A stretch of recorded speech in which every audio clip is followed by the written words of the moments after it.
Good morning, ma'am. Good morning, good morning.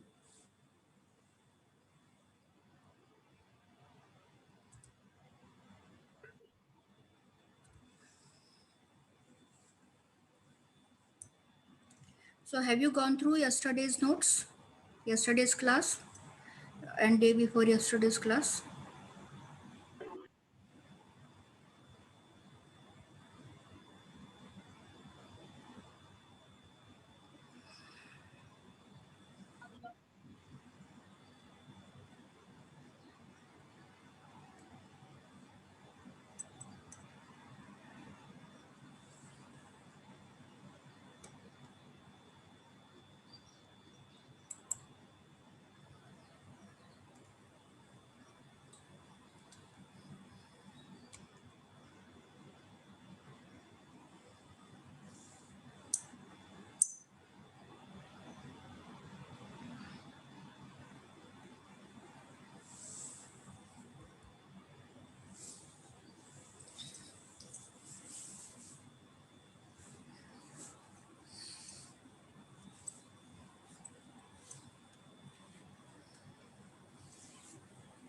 So shall we start or shall we wait for another 2-3 minutes?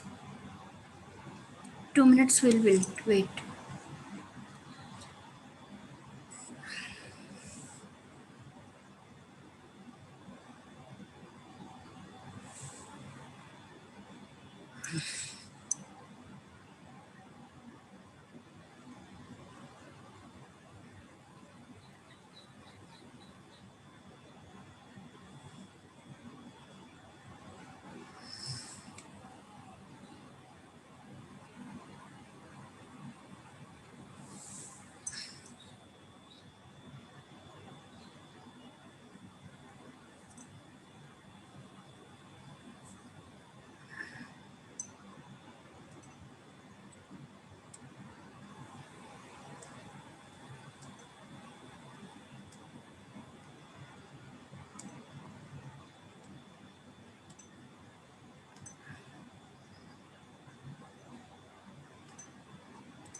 So let me share my screen.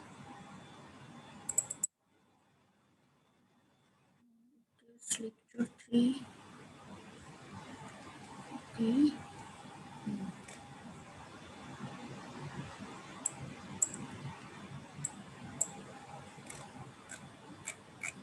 Yeah, is my screen visible?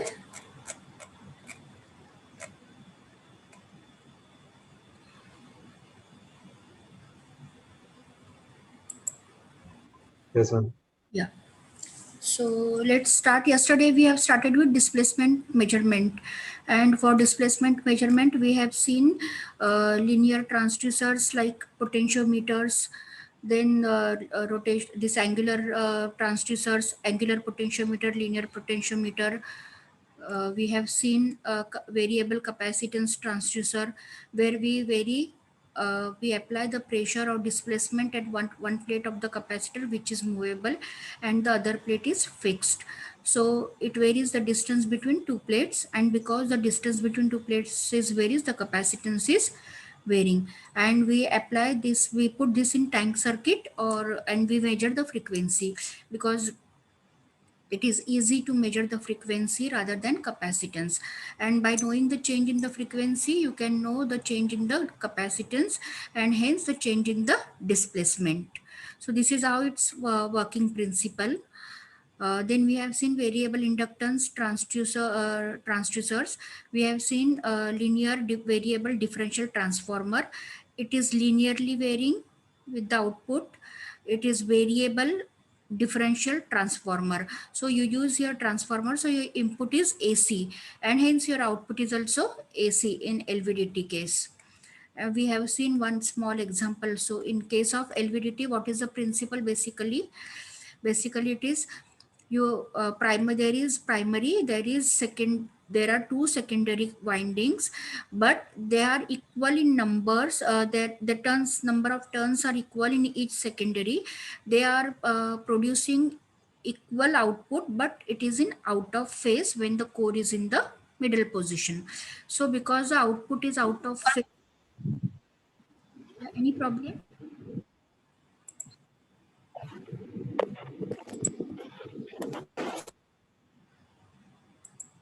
when your output is out of phase, then it will be subtracting from each other, ES1 minus ES2. So when your core is in the center position, your output will be 0 because ES1 and ES2 will be equal, but because it is opposite in nature, so it will be ES1 minus ES2 and that will be 0. But if you apply some pressure or displacement at this particular arm, there will be movement of core. It may be towards the left, it may be towards the right. So depending upon left and right, the voltage between these two secondaries will be different, and hence the difference between these two voltages will correspond to the displacement or pressure applied to this particular arm. So this is how the principle of LVDT, linear variable differential transformer. Don't be confused with this T. This is not a transducer. This is LVDT is a transducer, but this T stands for transformer. So this is what we have, and yesterday we started with pressure measurement. And what is the principle? Pressure to be applied, it is applied to the flexible diaphragm. Like I told you the yesterday, the example of dholak. When we put hands on, when we tap on it, the diaphragm, because it is having it is embedded, it is fixed in the, so it is not having the place to expand further. So what it does, it vibrates, and that vibration or that sound is related to the applied pressure or displacement. So this is the principle of pressure measurement. This is what yesterday we have seen, and yesterday we have seen some parameters, some terminologies regarding pressure measurement. So what materials we use for diaphragm? It is stainless steel, phosphor bronze, or beryllium copper. And we have seen some terms, absolute pressure, it is pressure referred to the vacuum. And what is gauge pressure? Gauge pressure is pressure referred to atmospheric pressure.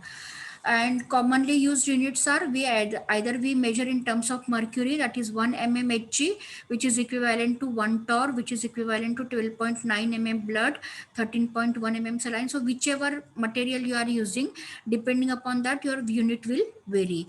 So either you use in mmHg, or you measure in dyne per centimeter square, or you measure in bar, or you measure in pascal, or you measure in kilopascal, but the units are like this. And there are three types of pressure transducers. Capacitance manometer, that is what we have seen, variable capacitance, where diaphragm forms one plate of the capacitance. So because that is moving, and hence the distance between two capacitances, two plates will be different, and hence that will be corresponding to the applied pressure. Differential transformer, we have seen LVDT. So to the core we applied the pressure arm, we applied the pressure which we want to measure. And third is strain gauge. This we want to see today. So where the strain gauge, now as the name suggests, it is the strain. What is mattering, what is changing because of pressure, it is a strain. And that's why this strain gauge transducer, they are used for pressure measurement. So where the strain gauge bridge is attached to the diaphragm.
Yeah, sorry, there was a phone call. Am I audible now? Yes, ma'am. Yesterday I have given you one assignment related to this. So we'll start with strain gauge. Now how this looks, strain gauge transducers. When you see in the market, this looks like this. The strain gauge transducers look like this particular in this particular format. So as we seen, what is the definition? The strain gauge is an example of passive transducer that converts a mechanical displacement into a change of resistance. So here mechanical displacement, why mechanical displacement is there? Because you apply the pressure, and that pressure is nothing, that pressure is giving you the mechanical displacement, and hence there is a change in the resistance of the wire which is used in this particular strain gauge transducer.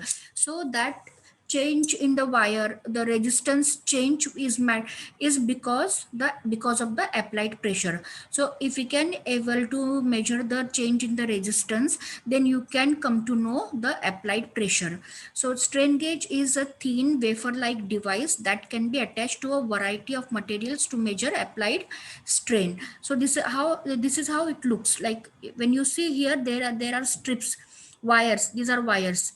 So it is in the form of wire, or there may be foils. These may be foils. Foil, you understand, these are the flat plates. So either it can be a wire or it can be a foil, and this structure becomes like this, and you apply, this is connected into the bridge, Whiston's bridge. You use Whiston's bridge. You all must have studied Whiston's bridge in maybe 12th standard or first year. So this is some small history, just not that important, but you should know as it is available, that how it what is a brief history of strain gauge. It started, like development started since 1856, and this is a structure. Like I told you that there are these are grids. These can be wires or this can be foils. And how do you connect it? You connect this strain gauge, these wires, the wires which are producing the strain. Because of that strain, because of the applied pressure, the resistance of the wire changes, and length of the wire also changes.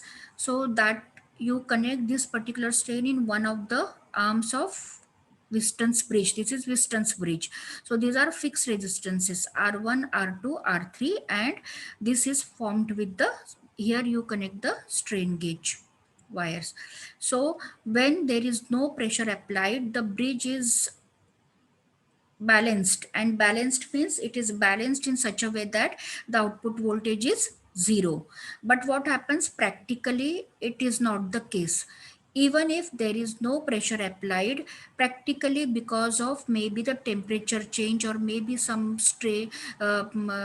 some properties of this particular wires, this voltage cannot be zero. So what we do, we put some resistance. One resistance we put to compensate the temperature, and one resistance we put to compensate this particular extra strain.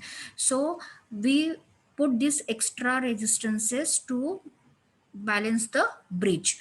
Now when there is no pressure applied, this particular bridge is giving you the output as 0 volt. There is some excitation, because we call this as a passive transducer. You have to give some voltage to work this particular bridge. So this is some input voltage, and when there is no pressure applied, the output is 0.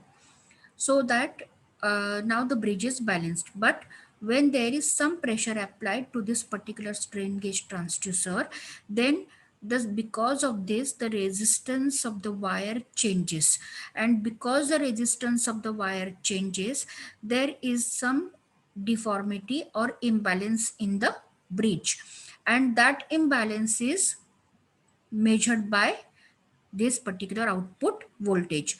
So this output is proportional to the change in the pressure. Whatever may be the change in the pressure, the output will vary. So understood? Is it clear, the working of strain gauge? Anybody can answer?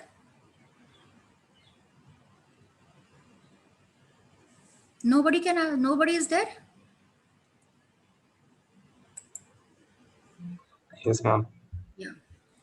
So Yes, ma'am. basically it is this is the strain gauge. Strain, because of the applied strain, the resistance of the wire is changing, and because of that the output voltage is changing. So by knowing it is proportional to the change in the pressure is proportional to the change in the output voltage. So by knowing the change in the output voltage, you can come to know that what is the applied pressure. So this is Wheaton's bridge, and these are the extra resistances which we had applied to compensate for the some temperature, because some resistance difference because of temperature, and some resistance difference which is because of the properties of this particular wires. Now there is another important terminology, gauge factor. When the wires which we use in the strain gauge transducer, they should have high gauge factor. Now what is gauge factor? Gauge factor is nothing but delta R by R divided by delta L by L. That is, uh, initially the wire is having some resistance, that is your initial resistance, but when you apply some pressure there is some incremental change in the resistance, that is called as delta R. And in Wheaton's bridge you are measuring this delta R. This delta R is causing the change in the output voltage. But now what is this delta L and L? Initially the the wire is having the length that the whole strain gauge transducer wire is having the length L. But when you apply the strain, when you apply some pressure, there is some incremental change in the length. So in Wheaton's bridge, we are not measuring this length. We are measuring the output voltage, which is caused because of the incremental change in the resistance. But then how this is important? Because there is some small, why the resistance is changing? Because there is some incremental change in the length, and this particular ratio is called as gauge factor. And to for the better strain gauge transducer, gauge factor should be high or low? What it should be?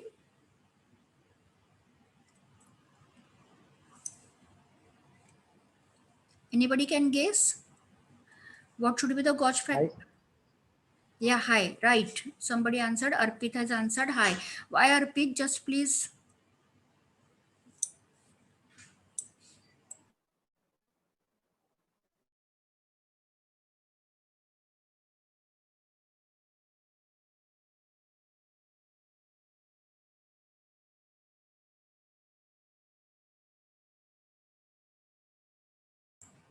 Give me 2 minutes. I'll be back in 2 minutes.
Yeah, sorry. So Arpit, can you just justify it why it should be high? You are right, but can you just guess why it should be high?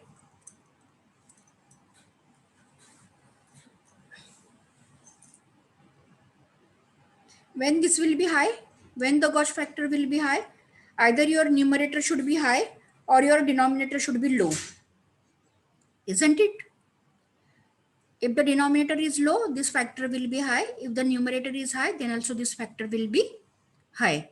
Low. So that means it tells you that uh, there should not be a large incremental change in the length of the wire, small length of the wire, but there should be significant change in the resistance, which you can measure.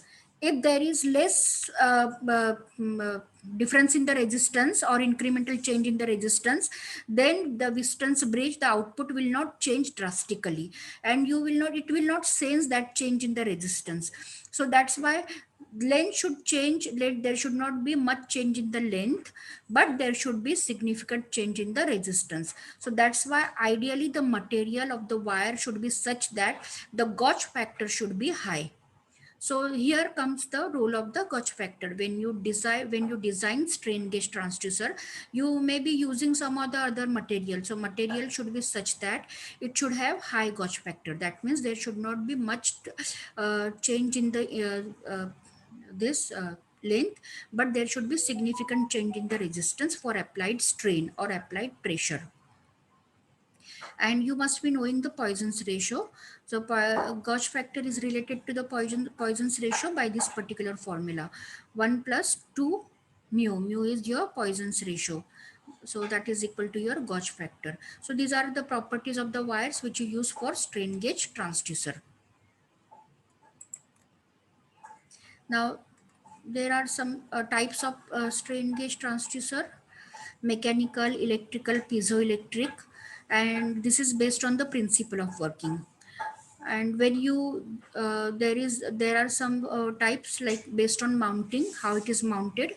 So it is bonded, unbonded strain gauge. Types based on construction, it is foil strain gauge, semiconductor strain gauge, or photoelectric strain gauge. So foil means you use the foils of the metals. Semiconductor means semiconductor material used, and photoelectric means it is the resistance of the wire is changing because of the applied light. So this is also one of the types of strain gauge transducer. So we'll see shortly all, but majorly we will focus on bonded strain gauge and unbonded strain gauge. So mechanical means it is made up of two separate plastic layers. The bottom layer has a ruled scale on it, and top layer has a red arrow or pointer. One layer is glued to one side of the crack and one layer to the other. As the crack opens, the layers slide very slowly past one another, and the pointer moves over the scale. The red crosshairs move on the scale as the crack widens. Yeah, this you must have seen, like pressure meters, mechanical pressure meters. So these are nothing but your mechanical strain gauge transducers. This is your electrical strain gauge transducer. When an electrical wire is stretched within the limits of its elasticity such that it does not break or permanently deform, it will become narrower and longer, changes that increase its electrical resistance end to end. And we measure this particular change in the resistance because there is a change in the length of the wire.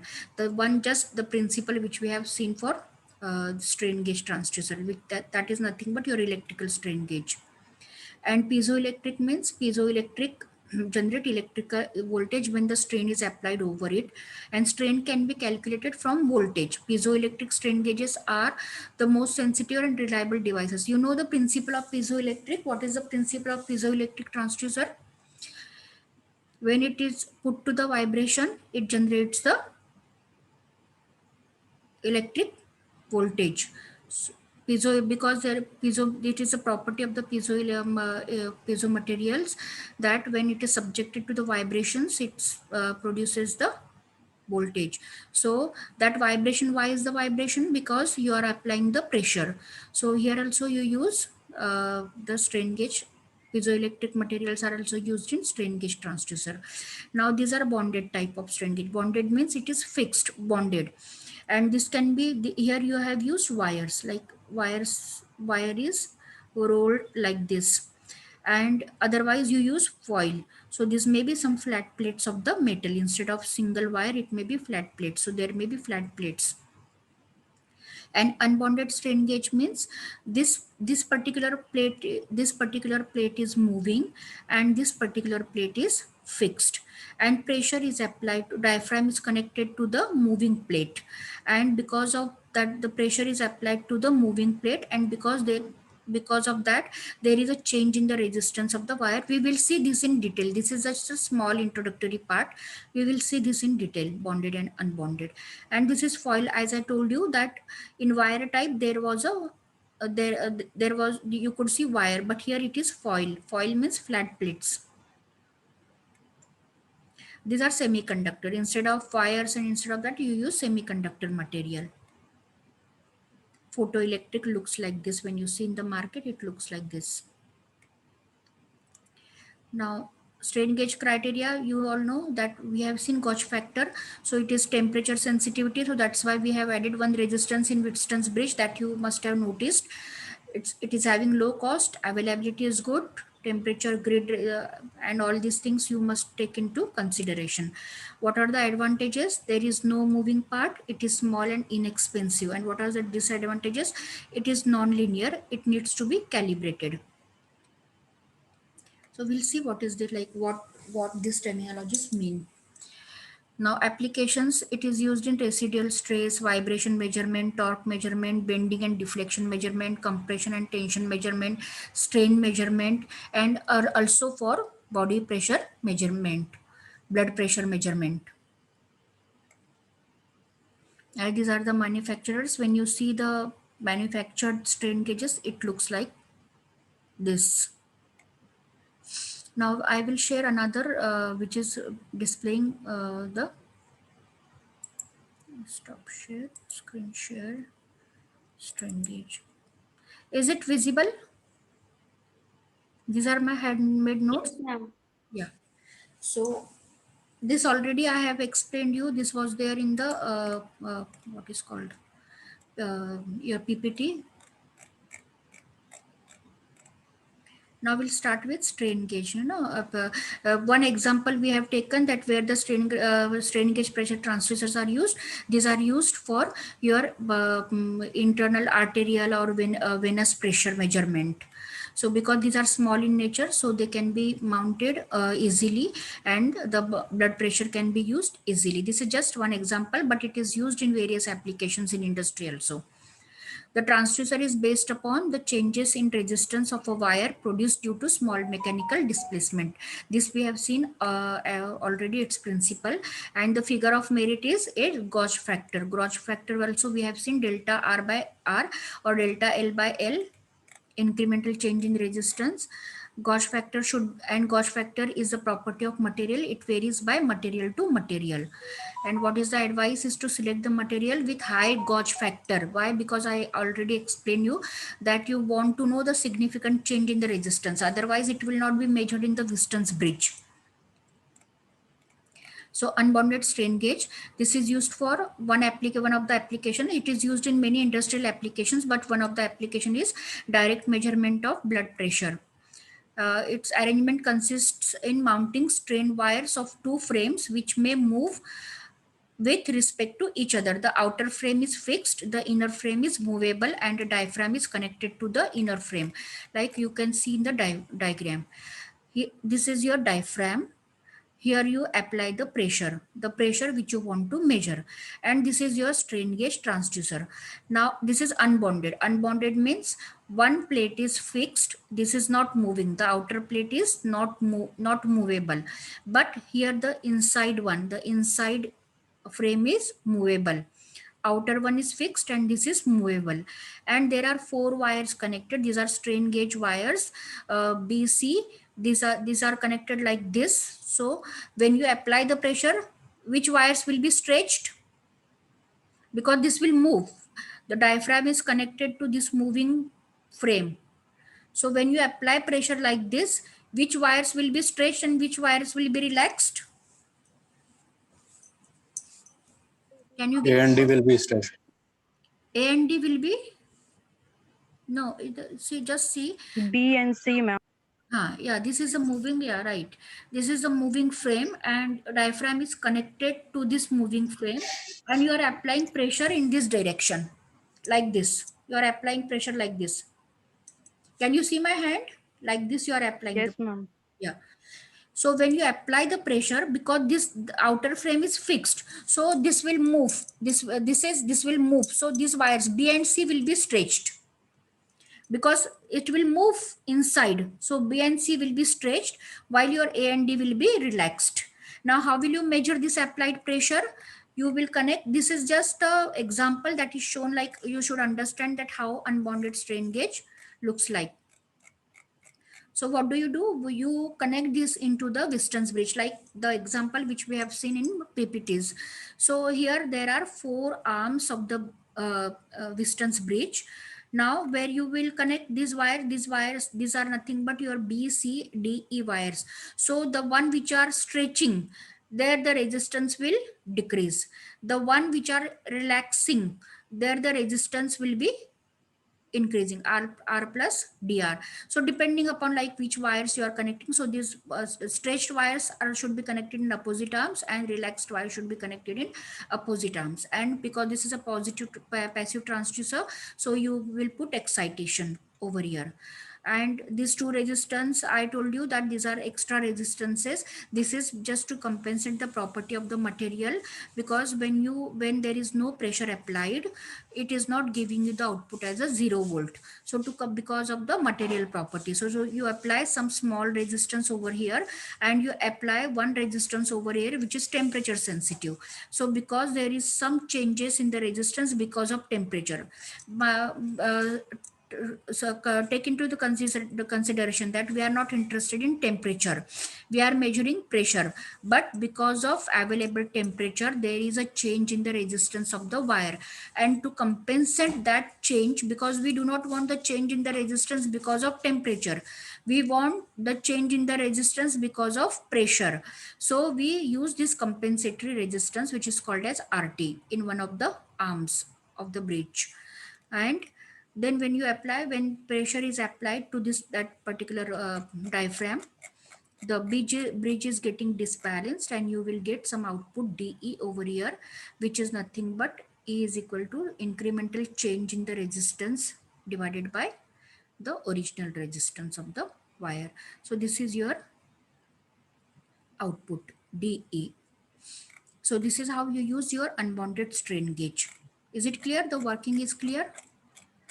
The physical appearance is looking like this and electrical circuit is like this. Is it clear? Unbounded strain gauge, or anybody is having any problem? And generally this strain gauge transducer, they are not used for measurement of high pressures, they are used for measurement of low pressures. Why?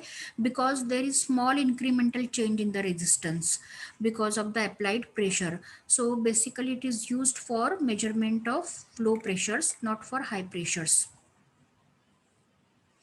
And it is having low hysteresis errors, but the only disadvantage is that it is little bit non-linear. So any problem with this unbounded strain gauge?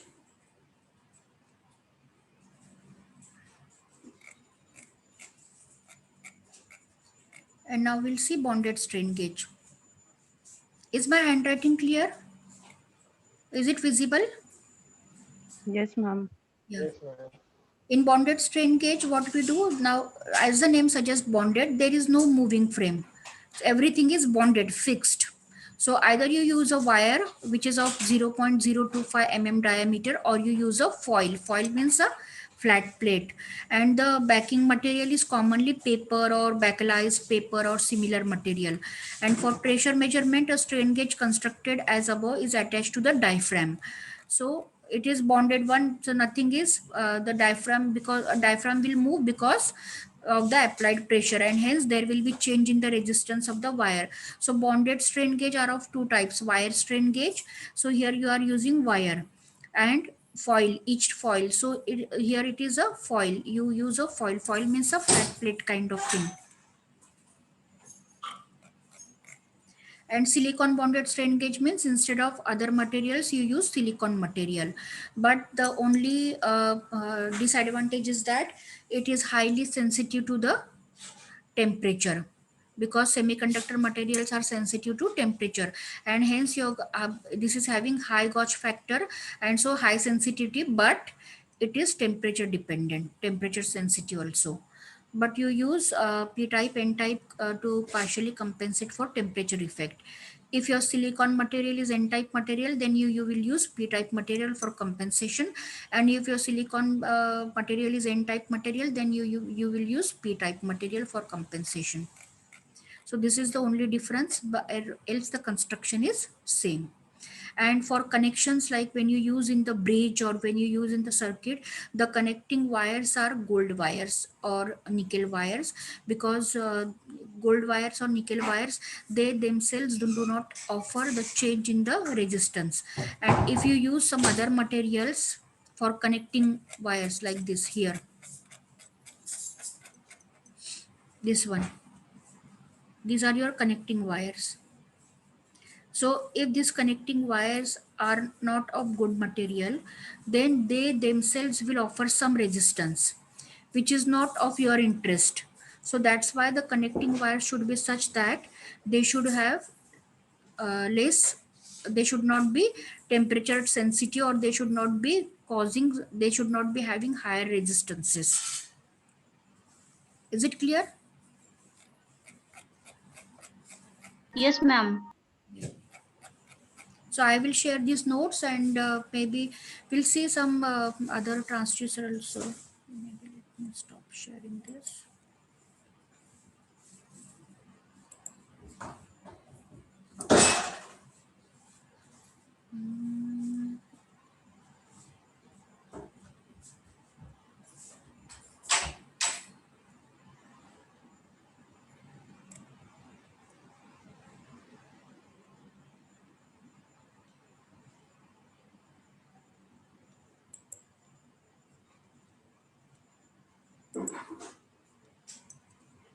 Flow measurement, is it flow measurement or?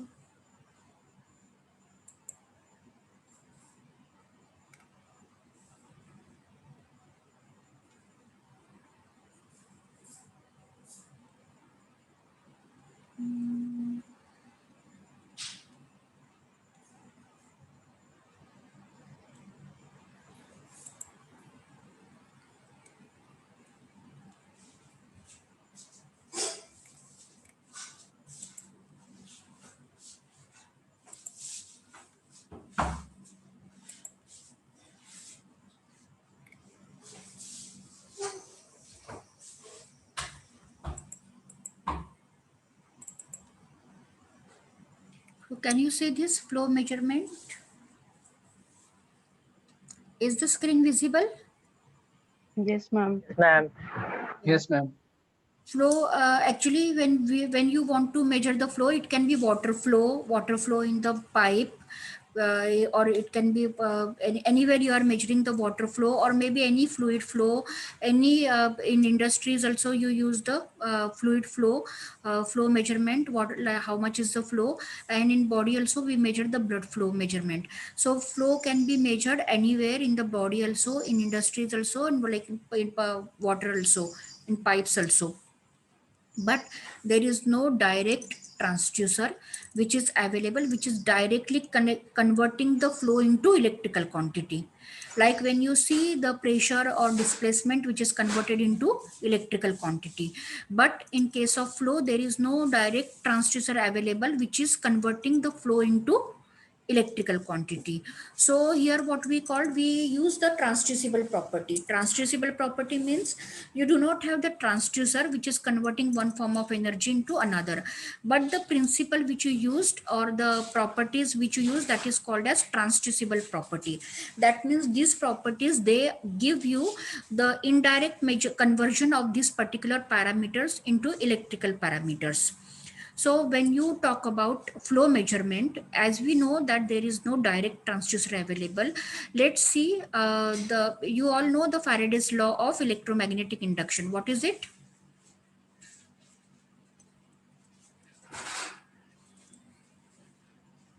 Have you studied in physics Faraday's law of electromagnetic induction?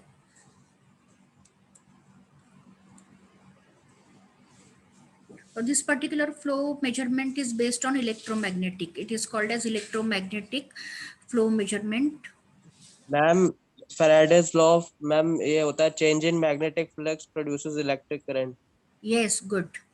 So when a conductor is moved at right angles through a magnetic field in a direction at right angles both to a magnetic field and its length, and EMF is induced in the conductor. So if you have this, like this is now, and here is your material. So this is your blood vessel, maybe pipe, and here there inside there is a water. You want to measure the flow of this particular water. So what you use the principle of Faraday's law. Now next time I forgot to attach the diagram, but anyway we will see the, because you all know Faraday's law, we will see the principle, like how it is done. So what you do, the measuring conduct the flow, where you want to measure the flow, that is embedded into the magnetic field, and because there is a change in the magnetic field, there will be change in the induced EMF. And why that change is there? That change is there because of the flow. Now how we will measure the flow? You know the proper, see these examples are explained with one, taking one particular example into consideration, like blood flow or etc., because blood flow is also happening in the vessels. But it is not that you have to consider this example only. This is just for one explanation. Basically you can use a water flow, you can use any fluid measurement which is used in industry. So it is used for the body application also, it is used for industry application also. So just a blood example is taken just for one reference, one example kind of thing, for just for explanation. So as you know that E is equal to, E is your EMF, that is equal to CHVD, where your E is induced voltage according to this Faraday's law. Say E is your induced voltage, H is nothing but the strength of the magnetic field, V is nothing but the velocity of the fluid, maybe water, maybe blood flow, whichever you are measuring, and D is the diameter of the blood vessel or pipe, water pipe, wherever that fluid is flowing in that particular pipe diameter. D is diameter of that particular pipe, V is the velocity of that particular fluid, and H is the magnetic strength which you are applying, and C is the C is the constant of proportionality. That means your E is directly proportional to HVD. And because because magnetic field you have applied, so that is also constant. You know that D is also constant, because the pipe which you are using, that is not going to change, the diameter of the pipe is not going to change. So D is also fixed, H is also fixed, so and C is also fixed. That means your induced EMF is directly proportional to the velocity of the flow, isn't it? So E is directly proportional to the velocity of the flow, that is E is equal to C1 V. C1 is the new constant of proportionality, which is nothing but, which is equal to CHD. C1 is nothing but CHD. And what is the relation of flow rate? Flow rate is nothing but the velocity into area, cross-sectional area of that particular pipe from where the fluid is flowing. So flow rate is nothing but Q is equal to VA, velocity. Now you know that velocity is directly induced EMF is directly proportional to the velocity. That means in place of velocity you can use induced EMF. So your velocity is nothing but Q by A. And what is your E? E is nothing but C1 of Q. If you replace this particular things, so your E is nothing but C2Q, that is induced EMF is directly proportional to Q, because C2 is nothing but C1 by A. Because when your pipe is fixed, as the diameter of the pipe is fixed, the cross-sectional area of the pipe is also fixed. So these are fixed quantities which are giving you the new constant of proportionality. So indirectly your induced EMF is directly proportional to the flow rate. So is it clear? You put your conductor or the measurement of the pipe, the water flow which you want to measure, that particular pipe into the magnetic field. You apply some magnetic strength and you measure the induced EMF. So because of that flow, there will be some induced EMF, and when you come to know, when you measure this induced EMF, which is directly proportional to the flow in this particular way, because your H is constant because you have applied this magnetic field, your D is constant because the diameter of the pipe is not going to change, your A is constant because area of cross sectional is not going to change, so your induced EMF is directly proportional to flow rate. Is it clear? So this is how you measure flow. There is no direct transducer. That Faraday's law, you are using Faraday's law. You are using that transducible property of flow or of magnetic field or EMF induced, but you are not using direct transducer. This is not a direct transducer which is giving you the conversion of flow into electrical quantity. Understood? So this is one application, one way of measuring the flow. The another one is ultrasound. Here it is cut just by while scanning, it got cut. It is ultrasonic. It is based on ultrasound. This is ultrasound flow measurement. Now here also don't get confused. I have taken the example of blood velocity or blood flow measurement just for example. But you can measure the flow of any fluid which is flow moving through the pipe. So what is this ultrasound principle? What are ultrasound waves? Basically, ultra means ultrasound. The frequency of the waves is greater than sound waves, isn't it? So you use the Doppler shift Doppler shift flow velocity measurement technique. What is the Doppler shift velocity flow measurement technique in ultrasound? You know that when you apply the when the transmitted wave is ultrasonic wave is applied to the particular medium or to the particular, now here it is flow, here it is blood flow, but it can be any fluid flow, and this can be any pipe. Here it is vessel, this can be any pipe. So when you transmit this, it comes back, you receive the waves, ultrasonic waves, and when you receive this, there is some small change in the frequency of the wave. Originally it will be F, but when you receive it, it will be modified frequency, and that change in the frequency we want to detect, and depending upon the change in the frequency, we will come to know that what is the flow of the vessel. How now we'll see how it is related to how it is directly proportional to the flow. When you apply these ultrasonic waves, it should be inclined. That means it should form some angle theta. So this is when you receive, these are the received waves, this is the angle theta. So you don't put right angle directly, right angle is not there because it is cos theta, so cos 90 will be 0. So that's why you don't put perpendicular. So you have to put you have to put it inclined, little bit inclined. So what is the principle? The incident ultrasound is scattered by blood cells or maybe some whatever fluid you are using, and scattered wave is received by the second transducer. Here you are using second transducer. Scattered waves are received by the second transducer, and it is proportional to the velocity of the frequency drift. That is delta F is proportional to the velocity of the scatterers. Now what is this the new frequency is nothing but F into C minus V cos theta divided by C, where F is your transmitted frequency, which you know that which you have already decided this is a transmitted frequency.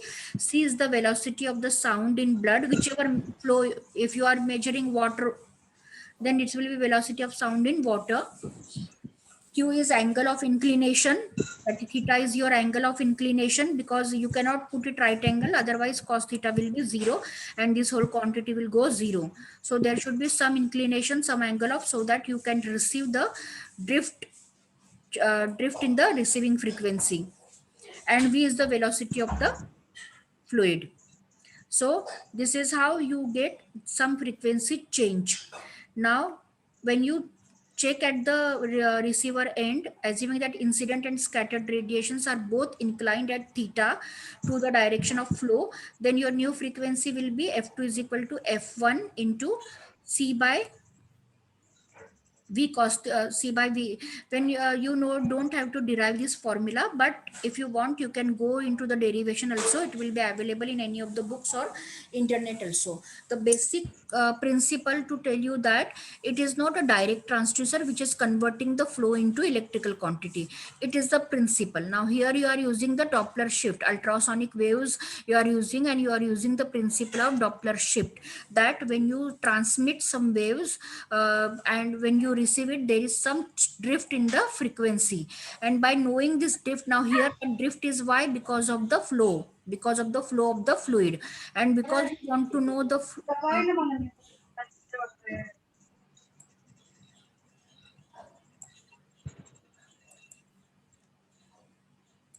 and because you want to know the flow, so what you will do, you will you will try to find out this. Now this is just the denominator is it was delta F by C, V by C, VC it was. So when you substitute this, what is your delta F? Delta F is nothing but your original frequency, that is transmitted frequency, minus your received frequency, that is your F2, which is F minus F2. Now you, if you put these particular values over here, ultimately you will get this particular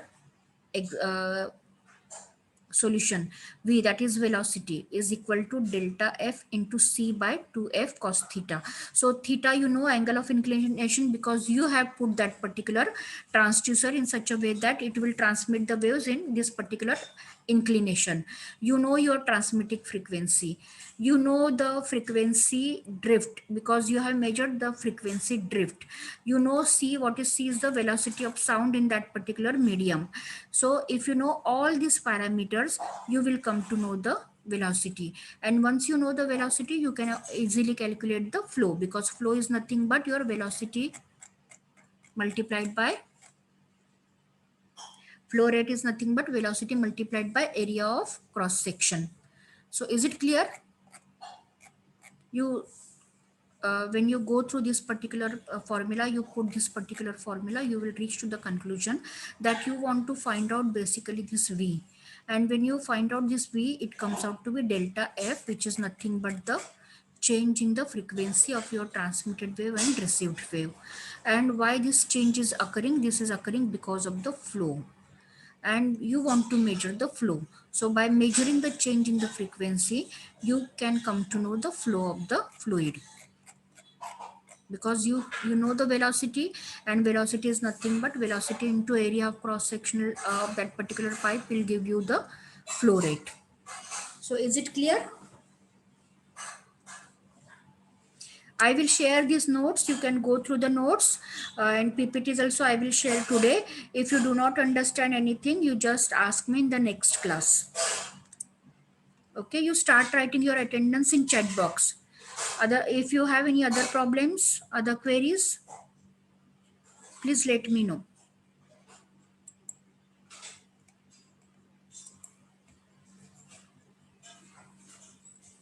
All of you start writing your attendance in chat box.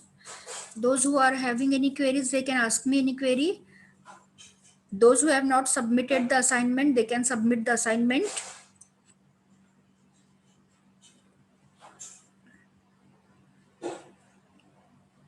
Your assignment today is you have to find out the flow measurement techniques.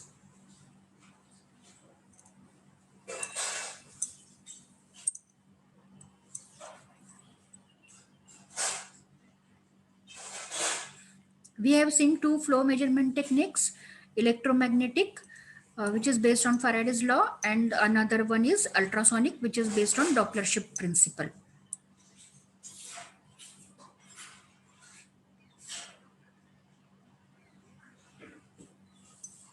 So all of you, you please write your attendance. All of you have written your attendance. Jaya, can you share me this attendance? All of you have written the attendance in chat box.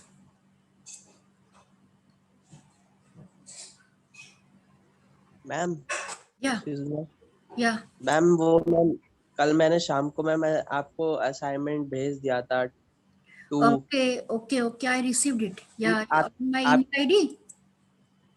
Email ma'am Ayub Shahnaz पे भेजा Yeah, था yeah, yeah. At the Okay, okay. Jatin. और yes ma'am Okay, okay. Yeah. ये ma'am thank you ma'am Few of the students have sent me the assignments, but not all. I few of them still are remaining. So your today's assignment is you have to write. You have to find out the ways of flow measurement.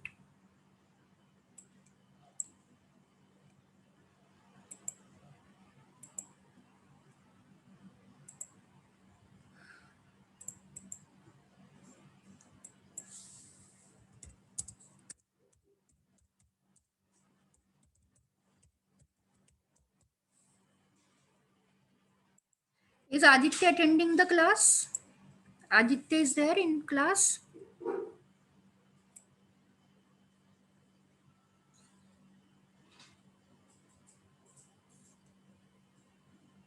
Is Aditya attending the class or left? All of you have written the attendance.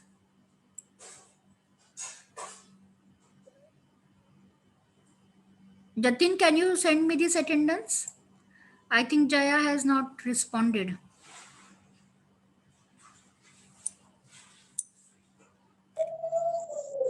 Yes ma'am Yeah, please. I can